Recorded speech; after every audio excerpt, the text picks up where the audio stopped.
सलग 2 दिवस मुसळधार पाऊस आणि काही तासात शहर पाण्याखाली. रस्त्यावर गुडघाभर पाणी, गाड्या बंद पडल्या, घरांमध्ये पाणी शिरलं आणि टीव्हीवर एकच बातमी, मुसळधार पावसामुळे जनजीवन विस्कळीत. पण थांबा, एक प्रश्न स्वतःला विचारा. या पाणी साचण्यामागचं खरं कारण फक्त पाऊस आहे का, की आपणच निसर्गाचा मार्ग बदलला आहे? पण या सगळ्यांमागचं एक असं कारण आहे ज्याकडे बहुतेक लोकांचं कधीच लक्ष जात नाही. आजचा हा एपिसोड शेवटपर्यंत नक्की पहा, कारण शेवटी तुम्हालाच ठरवायचं आहे, दोष पावसाचा आहे की आपल्या निर्णयांचा.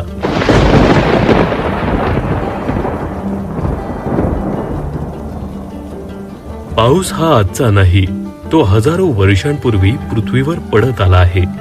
पूर्वीही मुसळधार पाऊस पडायचा, नद्या भरून वाहायच्या, पण दर पावसाळ्यात शहर पाण्याखाली जात नव्हती.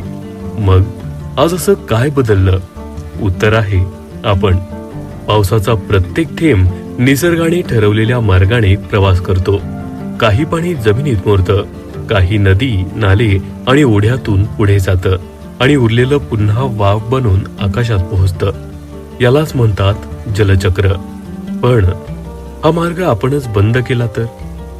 आपण मोकळी जमीन सिमेंटने झाकली, तलाव बुजवले, पाणथळ जागांवर इमारती उभ्या राहिल्या, नाले अरुंद झाले, काही ठिकाणी त्यांच्यावरच बांधकाम झालं. प्लास्टिक आणि कचऱ्याने पाण्याचे मार्ग अडवले. आता एक साधं उदाहरण पहा. कल्पना करा, तुम्ही एका बाटलीचं तोंड बंद करून त्यात सतत पाणी ओतत आहात. काय होईल? पाणी बाहेर सांडेल. आज आपल्या शहराची ही अगदी हीच अवस्था झाली आहे. पाण्याचे नैसर्गिक मार्ग आपणच बंद केले आहेत. आता स्वतःच्या शहराचा विचार करा. तलाव कुठे गेले? नाले आज किती रुंद उरले आहेत आणि पावसाचं पाणी जमिनीत मुरण्यासाठी मोकळी जमीन किती शिल्लक आहे. मग पावसाचं पाणी जाईल तरी कुठे? लक्षात ठेवा, पाणी कधीच चूक करत नाही.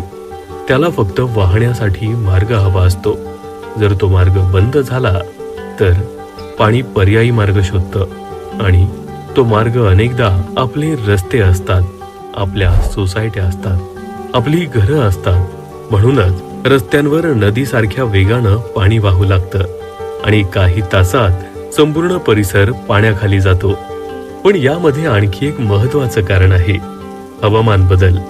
आज अनेक ठिकाणी पूर्वी 4-5 दिवसात पडणारा पाऊस आता काही तासातच पडतो, आणि जे शहर आधीच पाण्याचा नैसर्गिक मार्ग विसरलं आहे, ते इतकं पाणी कसं सांभाळणार? सुरुवातीला मी म्हणालो होतो की एक महत्वाचं कारण आहे. एक कारण म्हणजे पाऊस समस्या नाही, समस्या आहे आपण विसरलेले निसर्गाचे नियम.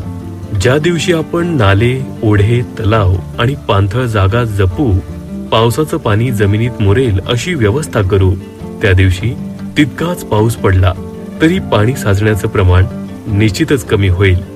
पुढच्या वेळी रस्त्यावर पाणी साचलेलं दिसलं तेव्हा फक्त पावसाला दोष देऊ नका.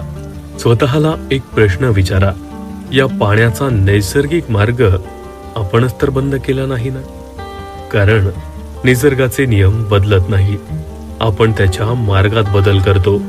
जर हा एपिसोड तुम्हाला माहितीपूर्ण आणि विचार करायला लावणारा वाटला असेल तर तो आपल्या मित्र परिवारासोबत नक्की शेअर करा आणि कमेंटमध्ये सांगा, तुमच्या शहरात पाणी साचण्याचं सर्वात मोठं कारण काय आहे.